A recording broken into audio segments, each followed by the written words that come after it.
50 वर्ष हे करते मी.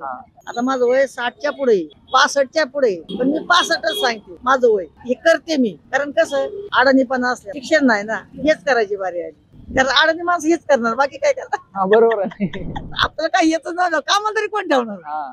झेंडूची फुलं कुठून आणता? मार्केट उलटिकडी गोलटेकडे. सण आला ना महाग असतो, सण नसला की स्वस्त असतो. आजी आता मला सांगा, झेंडूचा दसऱ्याला झेंडूचा फुलाचा झेंडूचा दसऱ्याला आता ते माझ्या आजीने मला सांगितलं होतं, पण माझ्या डोक्यात नाही राहिलं. काहीतरी असा सण होता, सण दुसरी फुलं काहीच नव्हती पहिले, पूर्वीच्या काळातली.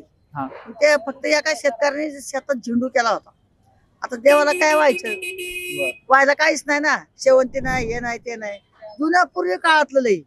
त्यांनी काय केलं, ती झेंडूची फुलं आणली, सगळ्या दाराला गाड्यांना बिड्यांना एकदम ते सुंदर वाटायला लागलं त्याला, शेतकऱ्याला.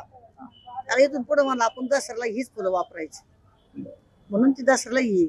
आणि दिवाळीला शेवंती. दिवाळीला झेंडू चालत नाही, दिवाळीला फक्त शेवंती.